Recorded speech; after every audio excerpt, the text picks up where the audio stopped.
Hello friends, Mounika study point ఛానల్కి స్వాగతం. ఈరోజు మనం 10వ తరగతి పాస్ అయిన తర్వాత పాలిటెక్నిక్ అంటే డిప్లొమా కోర్స్ గురించి పూర్తిగా తెలుసుకుందాం. 10వ తరగతి పాస్ అయిన తర్వాత ప్రస్తుతం ఎగ్జామ్స్ రాసి ఫలితాల కోసం ఎదురు చూస్తున్న వారు మరియు 10th కంప్లీట్ అయిన వారు పాలిసెట్కి దరఖాస్తు చేసుకోవచ్చు. మ్యాథ్స్, ఫిజిక్స్, కెమిస్ట్రీలో బాగా పట్టుండాలి. సీటు పొందడం సులువే, కానీ మంచి కాలేజ్లో కోరిన బ్రాంచ్లో చేరడం చాలా కష్టం. మంచి కాలేజ్ కావాలంటే ఎక్కువ మార్కులు సాధించాలి. పేరు పొందిన కాలేజ్లో ఇంటర్వ్యూస్ అనేది కండక్ట్ చేస్తున్నారు. ఈ పాలిటెక్నిక్ కంప్లీట్ అయిన తర్వాత వెంటనే మనకి ఇంటర్వ్యూ జరుగుతుంది. అందులో సెలెక్ట్ అయినట్లయితే మంచి ఉద్యోగం కూడా లభిస్తుంది. పాలిటెక్నిక్ అంటే డిప్లొమా కోర్సు, అంటే ఇది 3 సంవత్సరాలు. ఇది కంప్లీట్ అయిన తర్వాత మనం ఈసెట్ అనే ఎగ్జామ్ రాసి డైరెక్ట్గా బీటెక్ సెకండ్ ఇయర్లోకి వెళ్ళిపోవచ్చు.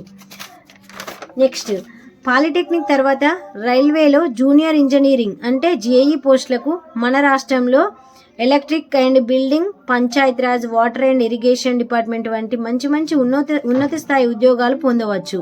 ఇక్కడ మన తెలంగాణ రాష్ట్రంలోనే కాకుండా సింగపూర్, మలేసియా, దుబాయ్ లాంటి చాలా దేశాల్లో మంచి అవకాశాలు పాలిటెక్నిక్ చేసిన వారికి ఉన్నాయి. Thank you friends. మా ఛానల్ ఈరోజే స్టార్ట్ చేయడం జరిగింది. ఛానల్కి లైక్ చేసి సబ్స్క్రైబ్ చేయండి. రేపటి నుంచి రెగ్యులర్గా మేము వీడియోలు పెడతాము. Thank you very much.